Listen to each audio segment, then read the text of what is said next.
Scotland is a land that has witnessed a bloody history of intrigue and betrayal.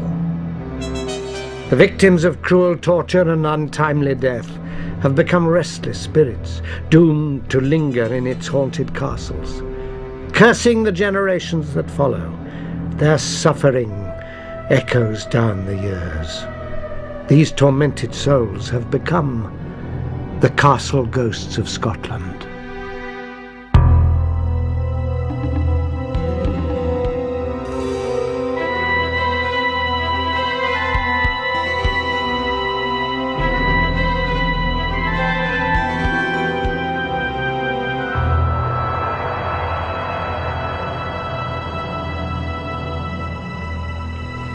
Have you ever seen a ghost?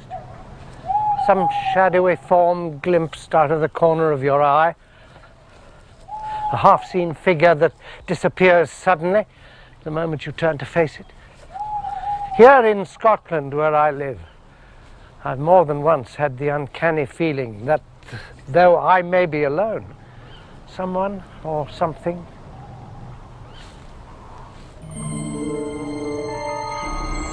is watching me, that I'm being visited by a ghost. But that is not unusual in Scotland.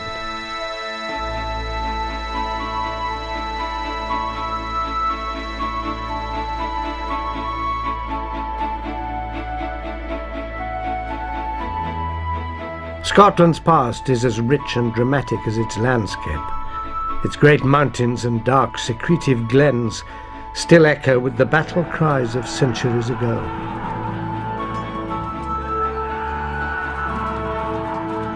As well as Scotland's warlike traditions, there exists a strong belief in the powers of the supernatural.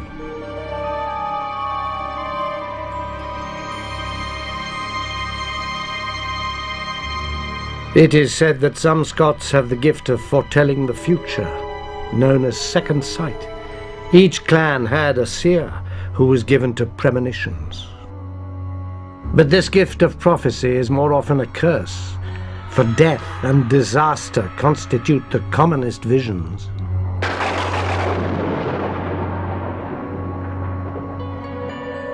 Hauntings and paranormal activities are often concentrated in particular places. A wood, a silent lake, a holy site or buildings where gruesome events have taken place. All over Scotland, relics of an ancient past confound modern man with their strange images and sounds. Scotland's turbulent history seeps into the present day and creates powerful apparitions. And Scottish castles, where much of that history has been played out, are where a great many of these hauntings have been experienced.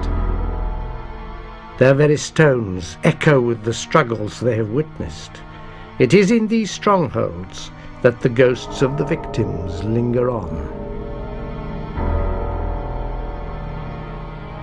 Scottish castles were the sites of many bloody battles fought to preserve independence against the English.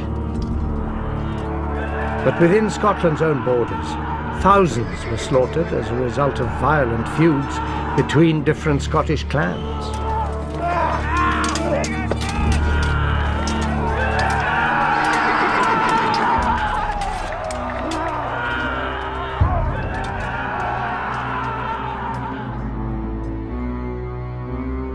A haunted fortress stands on the west coast of Scotland, in the region of Argyll. This is Duntrune Castle, dominating the rocky headland overlooking the Sound of Jura.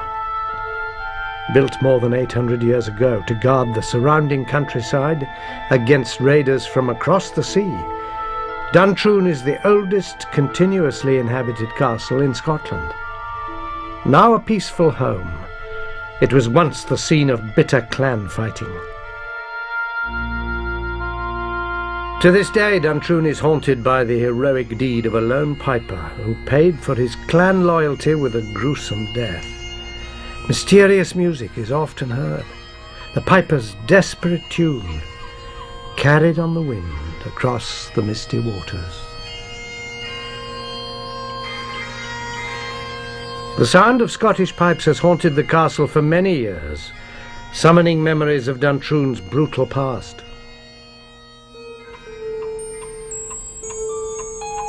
Other paranormal events occur within the castle. Furniture moves of its own accord. Objects hurl themselves at walls. Clocks stop. And a gruesome discovery was unearthed beneath the castle flagstones. Duntrune Castle has been in the Malcolm family since 1792 and is today the property of Robin Malcolm of Poltalloch. It's long been said that the spirit of the Piper of Duntrune is still about the castle. Do you think he's here? Yes, certainly we do.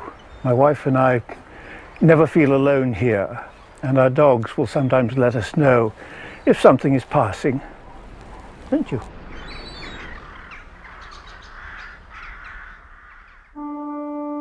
"400 years ago, our sitting room was the approach to the main castle entrance, so anybody coming or going had to go through that room.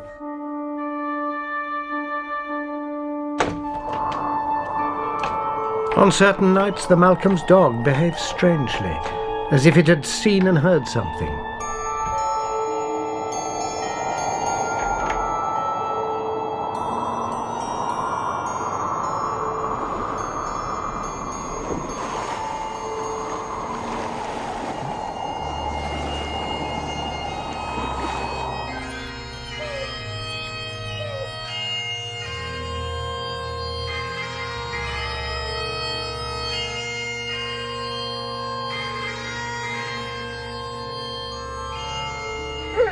I wish I could see what it is the dog's seen or felt. I haven't yet, but I hope one day I shall. To understand the hauntings of Duntrune, we must return to its blood-stained past. Duntrune was owned by the powerful Campbell clan. During the 1600s, Scottish clans were fiercely individual, ferociously holding sway over their regions. At that time, as a result of a civil war raging across Britain, the Scots were divided. The Campbells fought on the side of Parliament, while others, like their enemies the MacDonalds, supported the King, Charles I. Hearing that most of the Campbells were away from their castle at Duntrune, Colkitto, a MacDonald chieftain, took advantage of the situation and attacked the castle.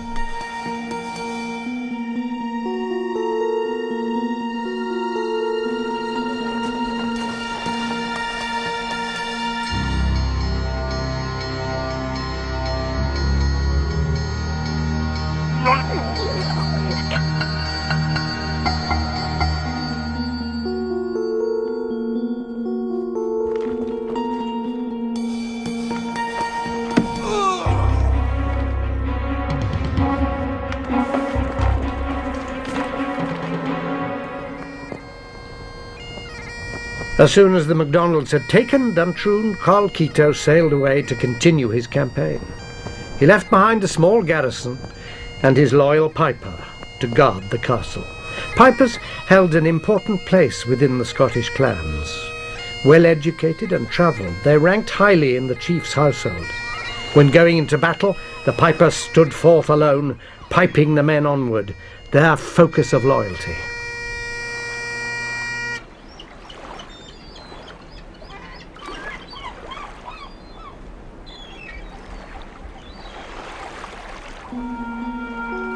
The Campbell clan were determined to regain their castle from the MacDonalds. In Colkitto's absence, they mounted a counterattack.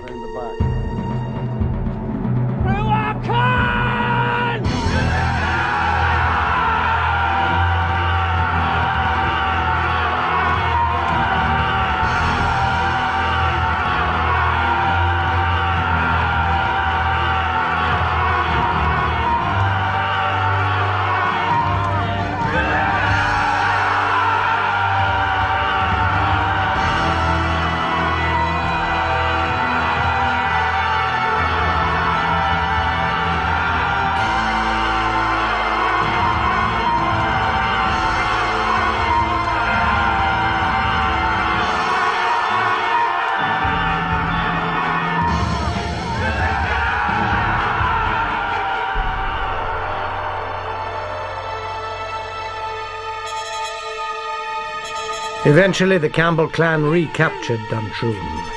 Every MacDonald was put to the sword, except one. The MacDonald piper.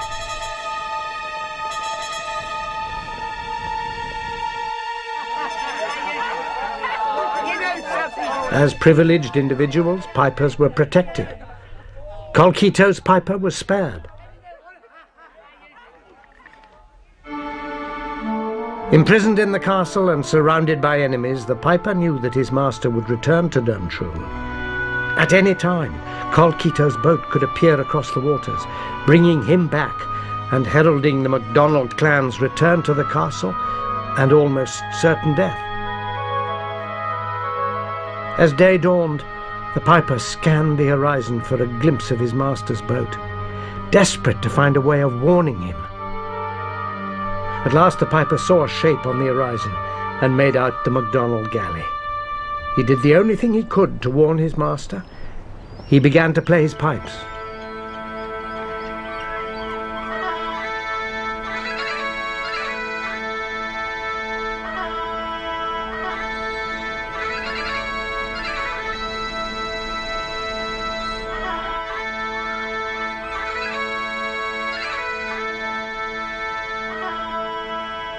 Across the waters, Colkito heard the faint strains of the bagpipes. He thought he recognized a familiar tune and assumed it was a welcoming air from his piper. But as he sailed nearer, the notes suddenly changed. And he realized that this was instead an urgent warning saying to him, "Beware, turn back." Bear away!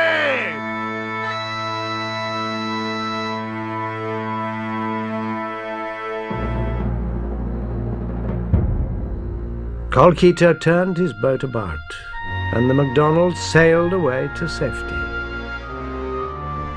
But for the piper there was no escape.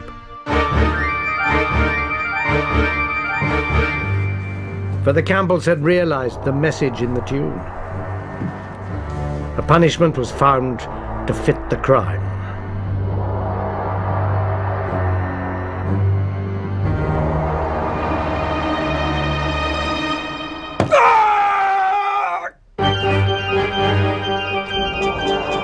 They cut off his hands so he could play no more. The piper bled to death from his wounds. Those who dismissed the story as a romantic myth were suddenly confronted with gruesome evidence. In about 1880, a chilling discovery was made beneath these flagstones.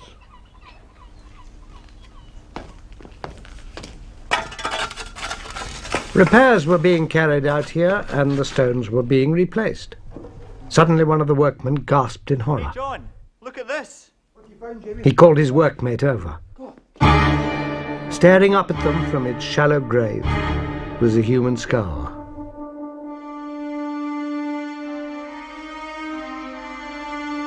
When the surrounding slabs were lifted, a full skeleton was revealed. They saw quite clearly the skeleton had no hands.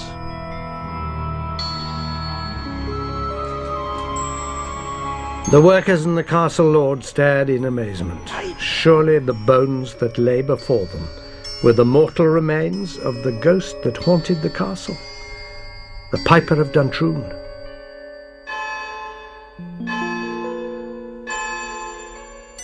We commend into thy hands, most merciful Father, the soul of this our brother departed. The lord of the castle asked the bishop to give the skeleton a proper burial and to exorcise the spirit that roamed Duntrune. With us. The grace of our Lord Jesus Christ, the love of God, The bishop performed the rite of bell, book and candle. and the fellowship of the Holy Ghost be with us all evermore. Amen. But despite the exorcism, the piper's spirit still seems to dwell within the castle. So was the spirit of the piper not laid to rest? We think not. I've got a letter upstairs from my father to a friend saying that things happened that couldn't be explained in the normal way. In spite of the disturbing events, objects being moved and broken, the Malcolm family learned to accept the ghostly presence.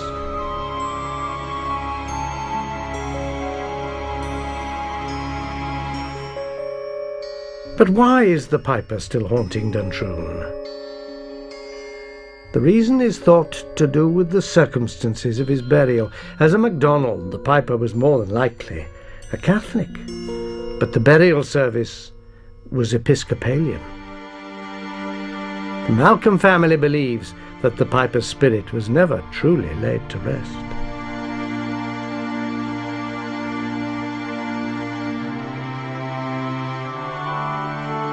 A single standing stone marks the spot where the skeleton is said to have been buried. It is known as the Piper's Grave. But though he is nameless, his courageous act has immortalized him, the Piper of Duntrune.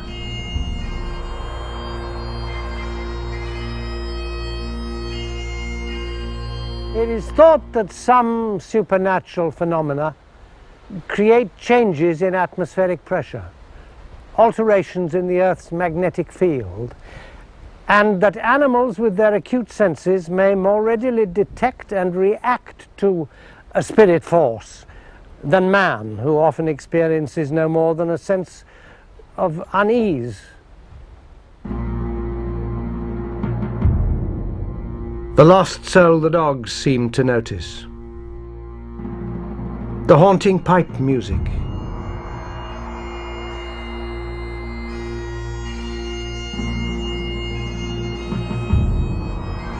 Perhaps it is the piper returning to his post to pipe his lonely tune.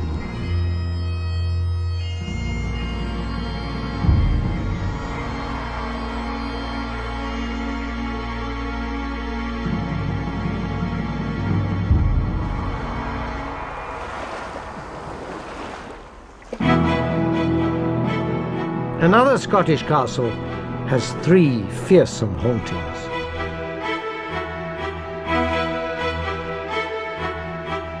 On the east side of Scotland, in the Grampian region north of Aberdeen, stands Fyvie Castle. The great facade has been likened to a French chateau, with its 5 impressive towers, each one a monument to the successive families who have owned the castle.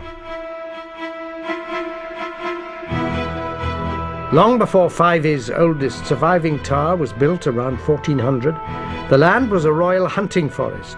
It was from here that King Robert the Bruce dispensed justice. But the castle's baronial exterior hides a ghostly history. Sometimes the very stones and mortar of a building become the focus of supernatural power. Inanimate objects retain influences from the past. This seems to be the case at Fyvie Castle. Fyvie is steeped in mystery and strange tales. It is a castle with a disturbed soul, blighted by 3 different hauntings. A hidden chamber which causes blindness or death to those who disturb it. A centuries-old evil curse laid upon the castle, still felt by those who work there.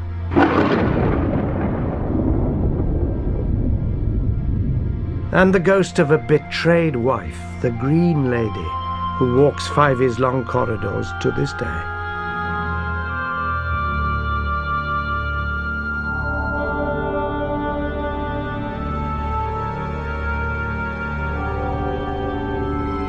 The castle's remarkable supernatural events are so evident that they have even convinced an unbeliever. The curator of arms and armour at Fyvie is Major John Peyton. 3 years ago, he had an experience in the castle that altered his views on the supernatural. Do you find yourself laughing at the people who believe that Fyvie is full of spirits, ghosts, and curses? Not at all. There was a time when The Major explained that as an army man, he'd always been a great cynic who didn't believe in ghosts But two experiences in Fyvie Castle affected him so much that he was forced to change his mind. I tend not to treat it as a laughing matter anymore.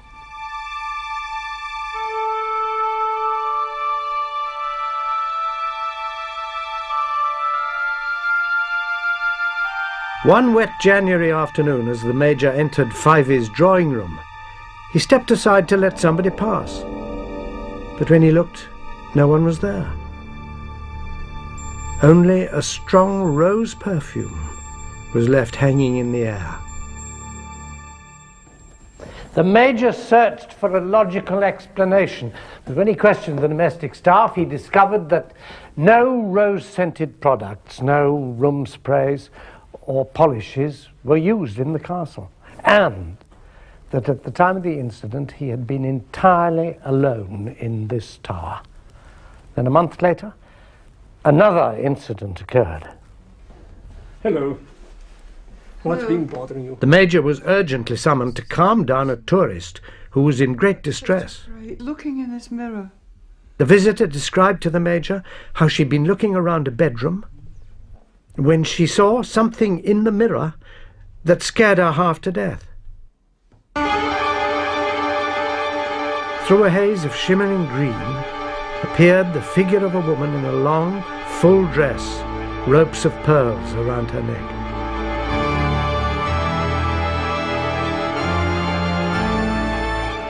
Then, in the blinking of an eye, she was gone.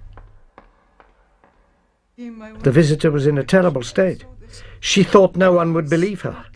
But the Major told her she was wrong. Oh, you're not going mad. He believed her. You do? Yes, I do. But who do you think it might be, this figure that you both experienced? Oh, without a doubt in my mind, the Green Lady of Fyvie. The Green Lady is thought to be the ghost of Dame Lilias Drummond. In the early 17th century, the owner of the castle was Alexander Seton, Lord Fyvie. He lived in the castle with his wife of many years, Dame Lilias. But Seton was dissatisfied with her. He was a dominating personality and singularly ambitious. They had 5 daughters, but not a son, the heir he longed for. Relations of Dame Lilias lived nearby. Among the family was a young girl, Griselle. Seton and Lilias had known her ever since she was a child, and now that she'd blossomed into a beautiful young woman, Seton fell passionately in love with her. Suddenly, Dame Lilias was reported unwell. Within months, she was dead. Whispered rumours about how Lilias had died echoed around the castle. They focused on a tiny room at the top of one of the castle towers. My Lord Seton. Seton, they said, had locked his wife up in this room. Anyone who attempted to release her was thrown out of a nearby window. Alone and half mad, Lilias starved to death.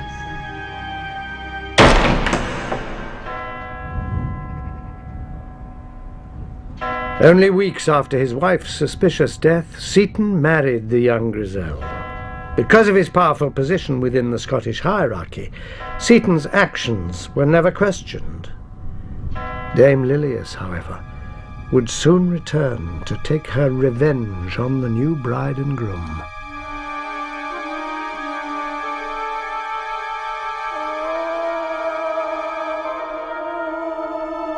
On their wedding night, Seton and his new wife heard the sound of heavy sighs from outside the window. Seton tried to calm Griselle's fears by telling her that it was only the sighing of the wind.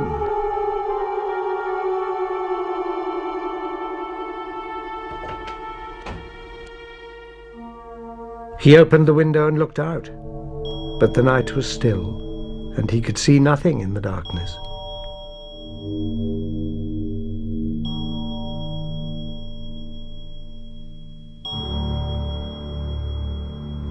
There is nothing at the window. Seton again assured his young bride that there was no need to worry. Go to sleep.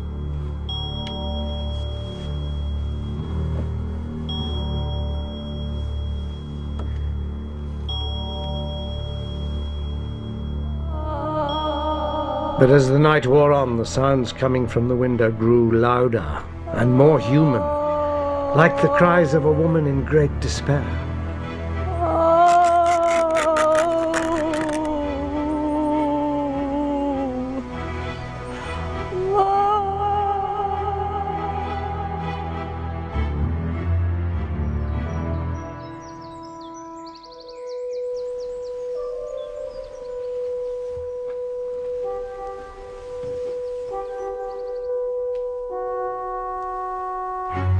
In the morning light, Griselle cautiously approached the window.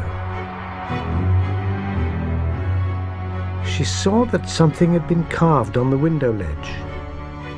In letters nearly 3 inches high and inscribed from the outside were the words, D. Lilius Drummond.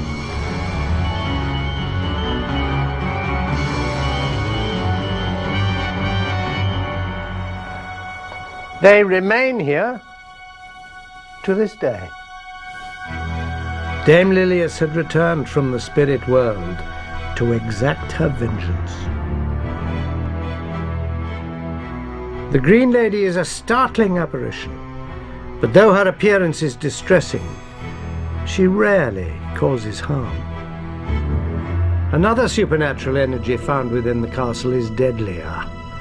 At the center of its mystery is a hidden room and an ancient lethal curse. Well, that's really... Christopher Hartley is the assistant curator for the National Trust of Scotland and headed the team who restored Fyvie. Of course, all round Fyvie, they believe that there is a secret room in the castle. Is there any truth in that? Is there a hidden chamber? Well, Fyvie is certainly a very busy house. It's surrounded with stories and ghosts and legends. And indeed, when we came here, we did find an unexplained space underneath this room, the charter room. And the room itself has got concealed in the walls various cupboards which open, such as this one here, where behind the panelling you find Oh my goodness. a blocked wall behind this door. And who knows where that might have led? Somewhere possibly down to a stair. The surveyor wanted to open the concealed room downstairs, but we persuaded him not to. After all, there's a most terrible curse attached to anybody who dares to open it. Twice in Fyvie's history, the curse of the hidden room was invoked. The curse is quite specific: death to the lord of the castle, or blindness to his wife, if anyone disturbs the chamber. In 1816, General William Gordon, the Lord of Fyvie, attempted to find the hidden room. The general failed to find easy access, and very soon after his attempt, he died. From that time, his wife, a former domestic servant in the castle, was afflicted by a blindness, with which she went to her grave.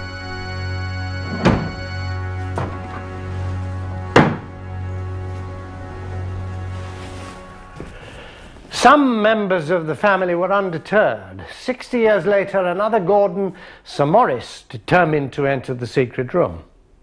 But on the very day that his workmen started the job, Sir Maurice fell and broke his leg. He immediately ordered the work to stop before anything worse could happen. He thought he'd evaded the curse. However, very shortly afterwards, his wife developed a painful condition of the eyes, which plagued her for the rest of her life. Already crowded with supernatural phenomena, Fyvie houses yet another mystery. It is known as the Curse of the Weeping Stones. Its ominous presence hangs over the castle and can still be felt to this day.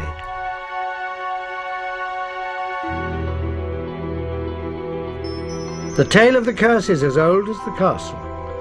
More than 500 years ago, a prophet named Tamas the Rhymer was renowned for his gloomy predictions. He was ill-tempered and always quick to take offense.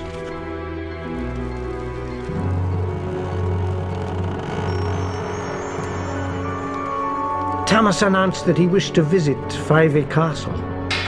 In anticipation of his arrival and to welcome him, the castle's great doors were opened and were kept open at all times. But the years passed, and Tamas had not come. Still, the door stood open. 7 years and a day after he'd first announced his intention to visit the castle, Thomas arrived. But as he approached the entrance, a freak storm blew up. The door slammed in his face. Thomas viewed the incident as a personal insult, and in his anger he laid a curse upon the castle and its lands. The curse spoke of 3 stones taken from the boundary markers of the castle lands. Until all 3 stones were found and reunited, a hex would remain on Fyvie. Thomas's curse of the Weeping Stones decreed that the firstborn sons of the families that lived at Fyvie would never inherit the castle.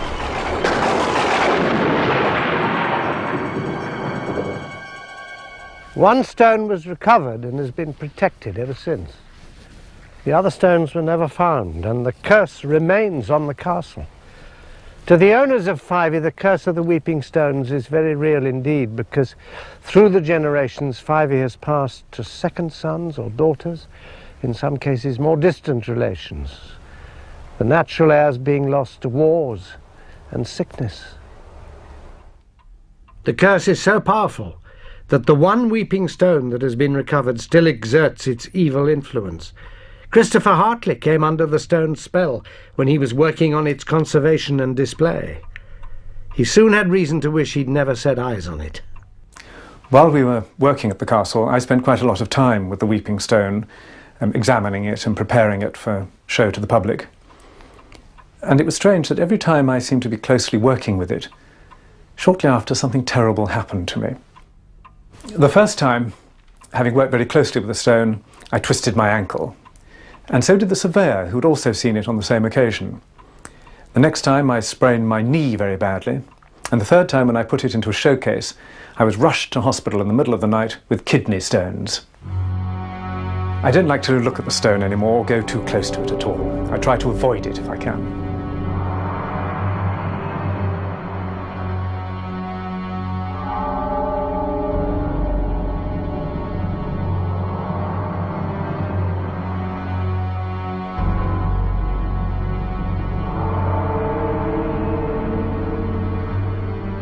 The Weeping Stone also has remarkable and unexplained physical properties.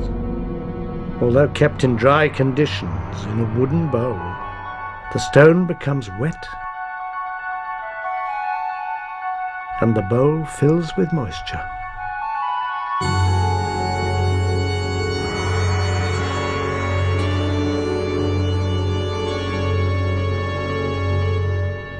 The story of the Weeping Stones is an enigmatic tale which generations of Fyvie's owners have been unable to ignore.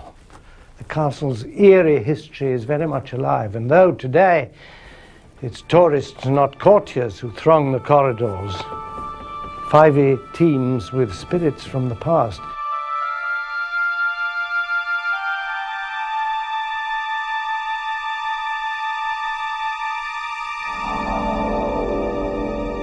As Christopher Hartley says, the air here is very busy with more than human visitors.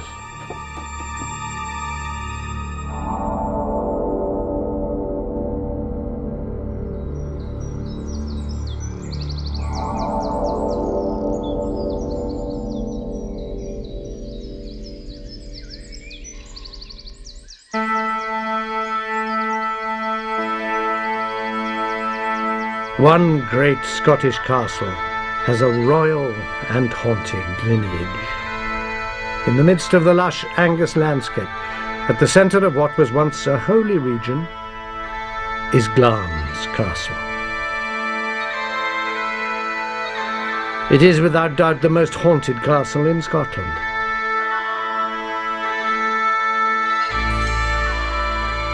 Shakespeare chose Glamis as the setting for his tragedy Macbeth. Here it is said King Duncan was stabbed to death by Macbeth.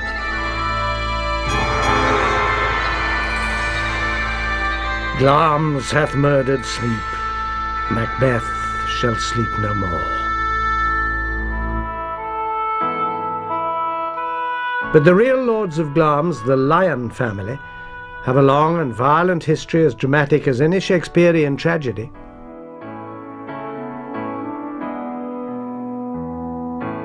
Originally a hunting lodge of the King of the Scots, Glamis was given to the Lion family in 1372 by King Robert II. The castle was the childhood home of Her Majesty Queen Elizabeth, the Queen Mother. In the calm light of day, this massive castle, with its turrets, fortifications and spires, exudes serenity, power, grandeur, even magic. But as night falls, the fairy tale image gives way to something more sinister. Glamis' ghosts are numerous and legendary. Phantoms have been sighted in the castle for hundreds of years, and one Lord of Glamis is said to have been visited by the master of all evil. A strange atmosphere pervades the castle chapel, a feeling not threatening but of overwhelming sadness, and the sound of a strange, hollow knocking. The atmosphere gradually intensifies into an aura around an ethereal grey lady.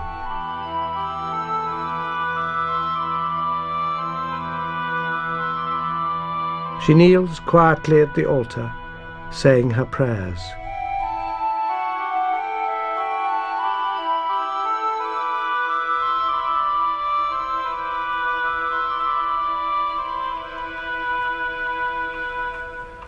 With this ghost, at least, the owners of Glamis feel no unease, only sadness. They know only too well her identity and the reasons for her hauntings. She's one of Scottish history's most tragic victims, a lady of Glamis who was condemned as a witch and suffered a terrible fate. 400 years ago, the close links between the Scottish royal family and Glamis Castle had dreadful consequences.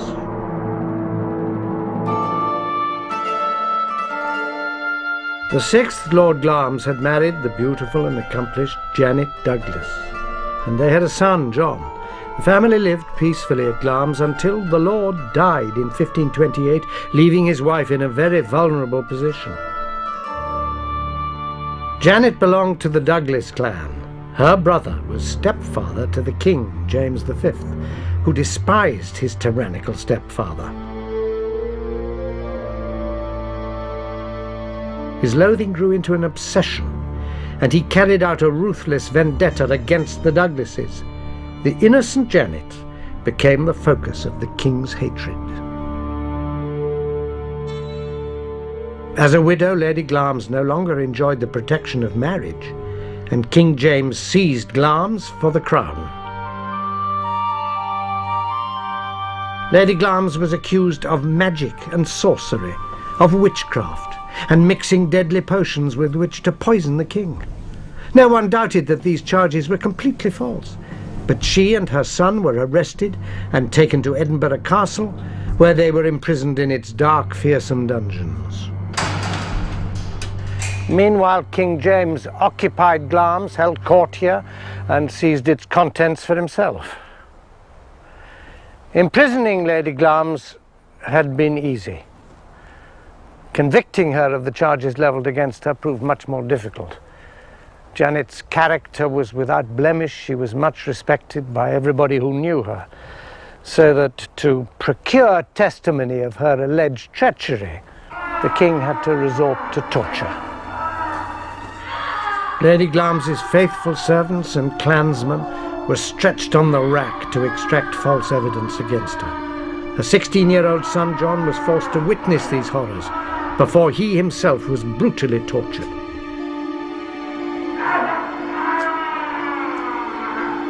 These savage tactics worked. The king had his confession. Guard! Guard!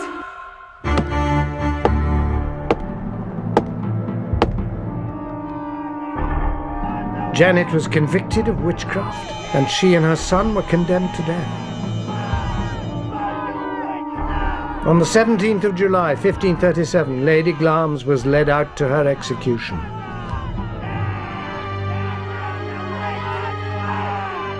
Almost blind because of her long incarceration in a dark dungeon, she was brought onto the Castle Hill of Edinburgh, where she was burnt alive.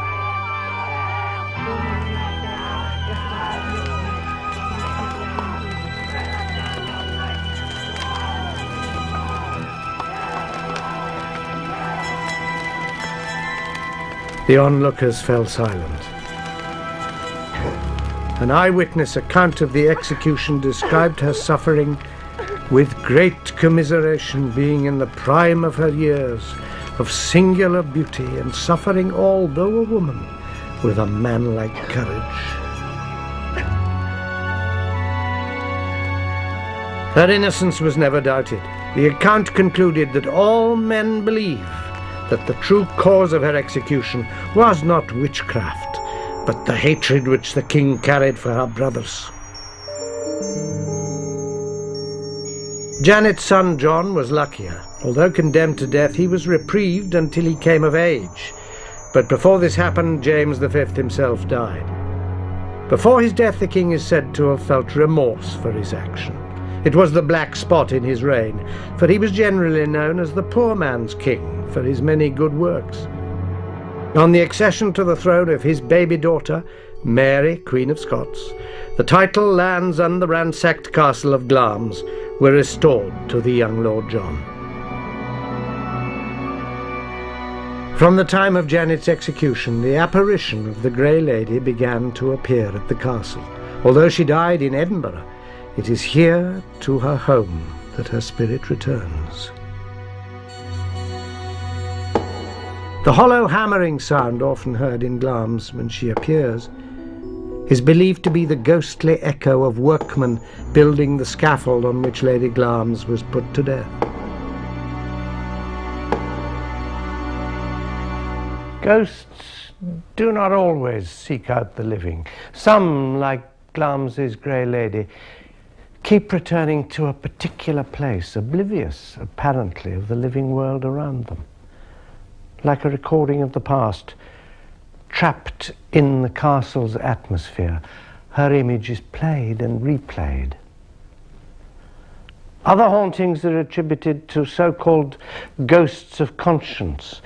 They attempt to connect with the living as a warning so that the living may avoid their terrible fate. They need to make contact. This is the case with another of Glamis' disturbing manifestations. Unexplained sounds have been heard in the castle late at night. Men's voices arguing, the rattle of dice, and the spectre of an enormous man with a long flowing beard.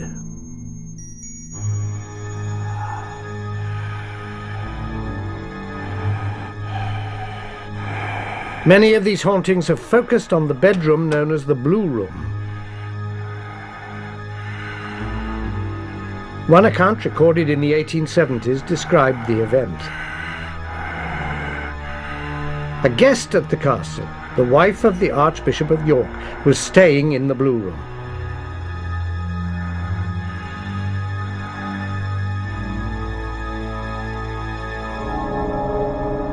She awoke with the feeling that something had brushed her face, but she couldn't see anyone in the room.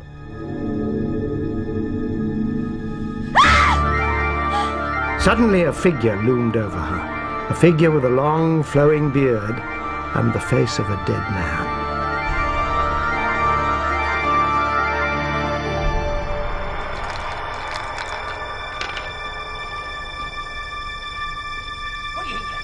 At other times in the castle, late at night, the family has been disturbed by the sound of men's voices raised in anger, cursing, and the rattle of dice being thrown. Sounds that seem to emanate from this walled-up chamber within the castle crypt. Could these strange sounds and the haunting in the Blue Bedroom be connected? In 1454, Patrick, the first Lord Glamis, was said to have played host to an evil visitor at the castle.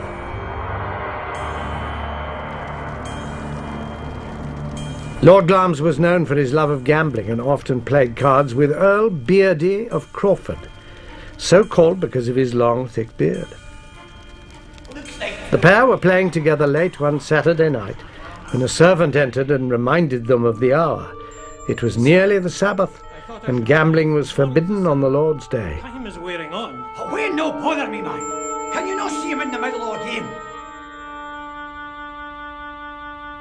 But the men ignored him and played on. At 5 minutes to midnight, the servant again entered and pointed out the time. My lords. "We care not what day of the week it is," Earl Beardy roared. "If we have a mind to, we shall play until doomsday." He would regret his words. Still the men played on. Then on the stroke of midnight, the door opened. A mysterious stranger entered.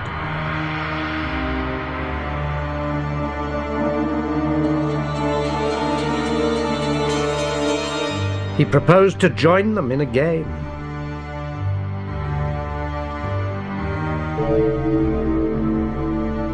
The stranger sat down and placed a stake of sparkling rubies on the table.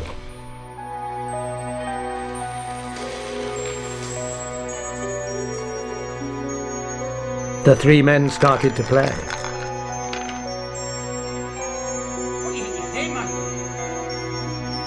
Lord Glamis and Earl Beardy soon got into a heated argument.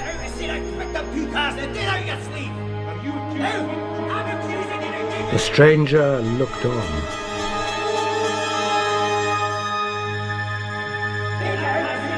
The sounds from the room became loud and furious, and the servant longed to enter and see what was happening.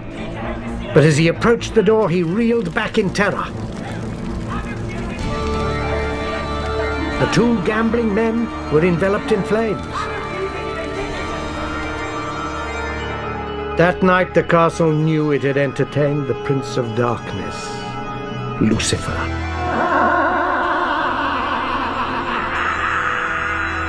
The two men were condemned by the devil to play until doomsday. The price for gambling on the Sabbath. Michael Fergus Bowes-Lyon is the 18th Earl of Strathmore and Kinghorn and lives at Glamis with his wife and young family. The story of Lord Glamis and the Earl of Crawford and their third partner is a fantastic tale. Do you know where the room is in which they played? Well, I think my ancestors definitely blocked up a room here, and it is known as the secret room. I don't know where it is, but it could well be within feet of where we're standing. Blocking up the room did little to silence the noises. And could it be that the spectre of the bearded corpse was in fact the Earl, condemned as one of the living dead?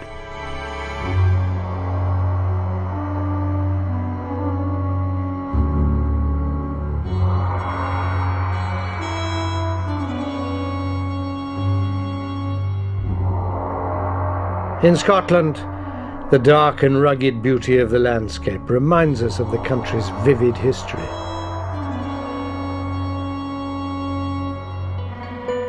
Its warring ancient clans, hard-fighting men, and their violent battles.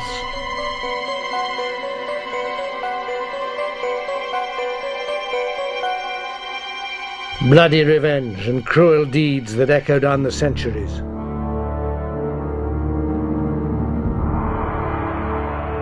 In the twilight world between sleep and waking, spectres from another time move into our existence. To each of us they appear as something different.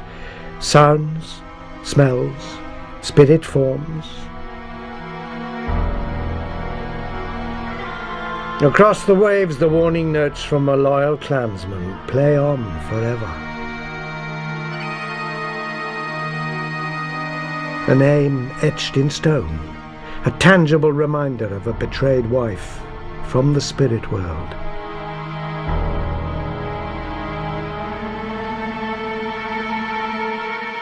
Rising through the smoke and flames, an innocent wronged soul returns home.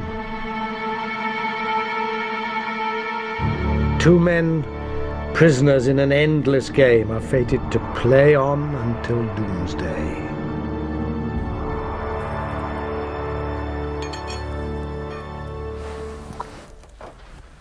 In Scotland's ancient castles, how many of these imprints from the past linger on the fringe of our existence? Even here in my own home in Scotland, I'm not alone. This house was built on the site of an ancient monastery, and my resident spirit is a monk who walks the house at night and stokes the fires. Why he remains here is a mystery I've not yet solved. In the meantime, he's a gentle and useful ghost. I can live with him.